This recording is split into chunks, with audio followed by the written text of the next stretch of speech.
Hi folks, I'm the newstarcadefan here, and welcome back to a winner's Daydream. In the last episode, Yuu is actually a, well, a melancholic discussion with his grandmother, and he's starting to accept the fact that her life has been disrupted from here on out. Though Umeko is grateful to get away from the village if just for a day. Oh dear, you make light of this now, but this is a new experience for me. Fun though as it is, it feels a bit overwhelming. My grandmother squeezes my fingers with her own. I wonder how long this transformation will last. Long enough for you to make your dream come true, I hope. I hope so too. I look out of the window. It isn't snowing anymore, but the residue of last night's snowstorm is visible for any curious eye to see. The fields stretch out before me are pure white, like a carpet printing paper.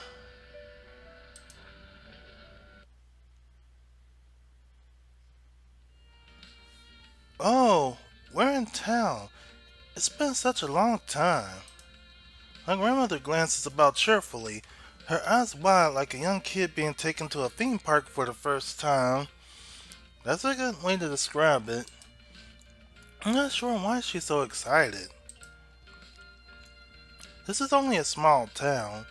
A handful of shop lines the streets, and there's a plaza with a circular fountain that always frosts over when the weather gets cold, and that's about it. We don't even have a mall. Or like a Vinny shopping center with multiple floors, shining glass roofs, and elevators have to be a constant pain for Otoko over the years. The lack of decent bikinis for sale too. Yeah, she's not gonna let that go. This place is nothing compared to the busy, bustling metropolis of Tokyo. In fact, the few streets our town has to offer are almost painfully deserted. I see a few people milling about, lone men and women doing last minute New Year's shopping for their partners, most likely in a couple of families dotted here and there, but that's all.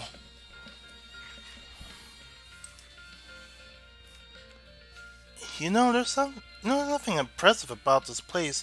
I don't understand why you're so excited.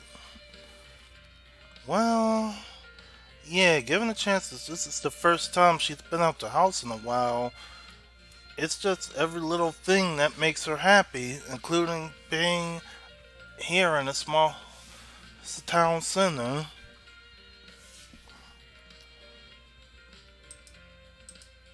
My grandmother turns to face me, still smiling. Oh, I know this is a small. Listen, I know this small town is in a patch on a city, but it's still special to me. I grew up around here. I guess so. There's so much history around here, you. None of these shops existed when I was a young girl. It's like stepping inside of a time capsule. She's right about that. The rest of the world hasn't really caught up on this small, sleepy slice of northern Japan yet. We do have a McDonald's and there's a 7-Eleven and a handful of chain clothing stores you could find anywhere. But the majority of the businesses around here are privately owned.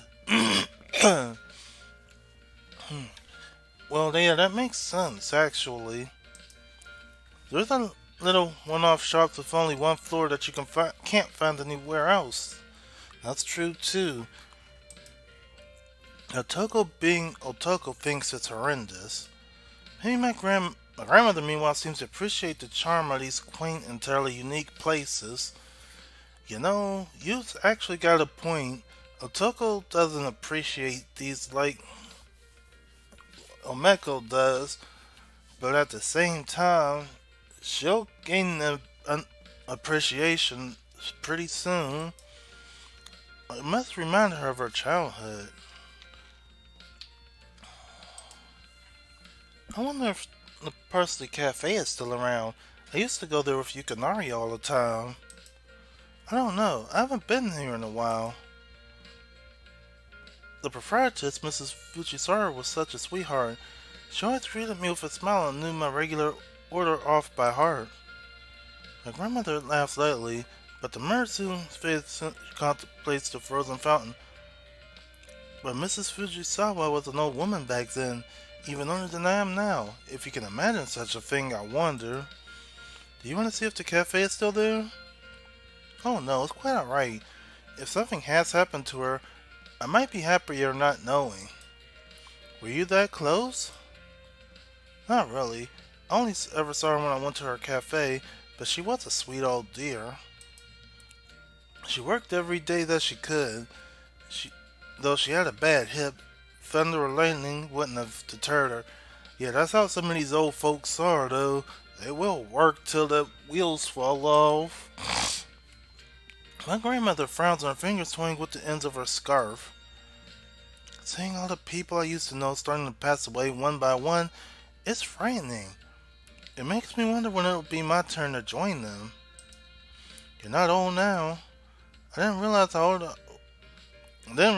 old I'd become until today. I could run and bend and stretch without it hurting. I'd almost forgotten what it felt like. I suppose I got used to the pain. Grandma. My grandmother sighs again.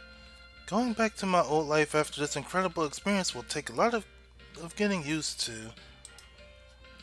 But you don't regret it? Of course not. I'm not the type who wastes time on regrets. I'm stronger than I look. It's easier to believe that tried and tested line. More afraid than tatami mats in my grandmother's age-old house when she looks like this. Her body is young now, her skin is smooth, and her hair is black and glossy. She looks like my age or younger. She has so much life ahead of her. But that's just an illusion, isn't it? Her new appearance is nothing more than a cloak woven by mysterious otherworldly magic. Soon the spell will wear away, and my grandmother will emerge from the cocoon of her teenage self. Yeah, that's true. Though to be fair, Cocoon was an actually good movie. She'll be an old woman once more, with roomy eyes and a wrinkly neck. Now I want to make the most of this opportunity. If I'm going to visit the Jinguji Shrine this evening, I'll need something suitable to wear. Don't you have any spare kimonos? None that will suit me in my current state. And I don't want Yukinari to see me wearing an old dusty ill-fitting kimono pulled from the back of a drawer.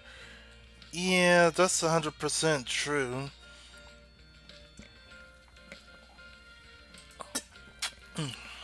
I want to be young and fresh and pretty again, like the first time I met him. You need something equally young and fresh and pretty to drape over your body. That's just how it is, I'm afraid. I should have known. I shake my head. You're just like Otoko. Well, we are related. Blood is thicker than water, you. Well, yeah, she did admit she was a brat just the same as Otoko, but she grew up real quickly when she met Yukinari. But do you have enough money to pay for the new kimono? They can be quite expensive, especially around New Year's. Everybody will be wanting to buy a new kimono so they can have their first shrine visit of the year. Though there aren't as many people like Otoko who rather wear Western clothes.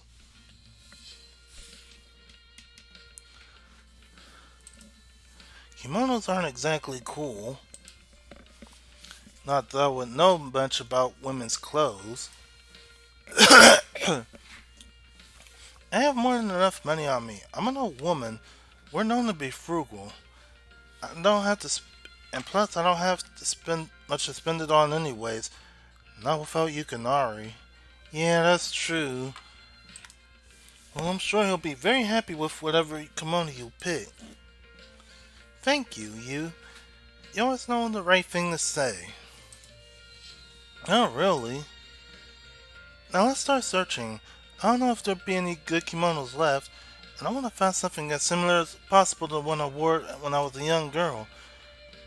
You wore that kimono more than 60 years ago. Can you remember what it looks like? I remember it perfectly, like a photograph. It was a moment you won't ever forget after all. Yeah, remember, at the top she did say that her shawl was blown away and she was put in her husband's arms, essentially, by the spirits. My grandmother smiles to herself and presses one hand against her chest. That was the day I first met Yukinari.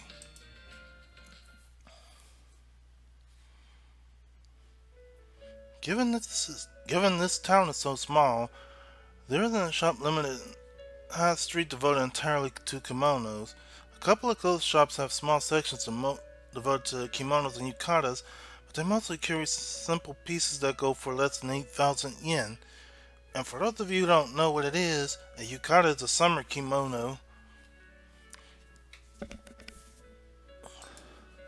The majority of these kimonos are comprised of solid colors, either black, red, or blue, and they're inevitably decorated with flowers or butterflies.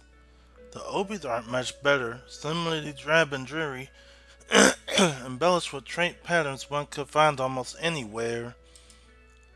My grandmother isn't particularly impressed with these kimonos, and neither am I, though I can't pretend that I know much about them.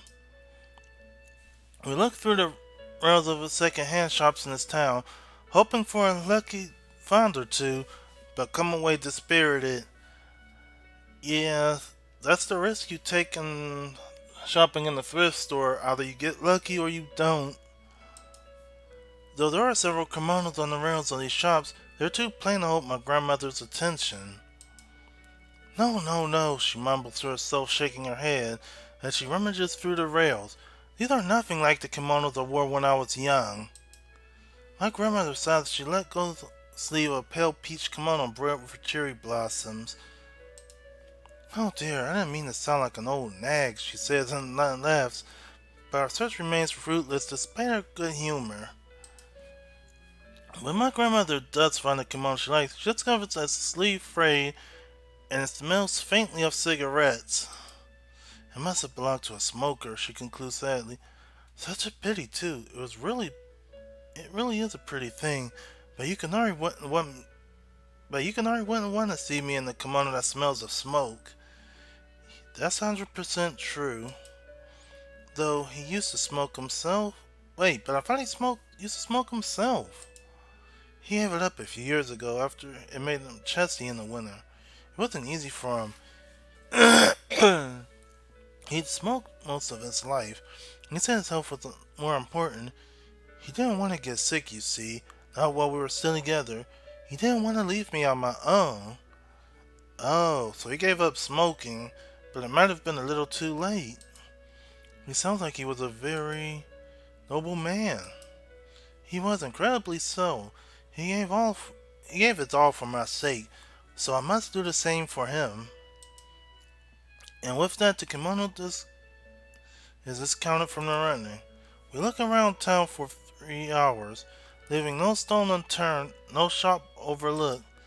My grandmother must have poured every single kimono on display within a 10-mile radius, but each and every last one makes her shake her head. There's always something wrong. With aching limbs and tired feet, my grandmother and I retreat to the iced over fountain in the central plaza. And here's where I'm going to leave it for now.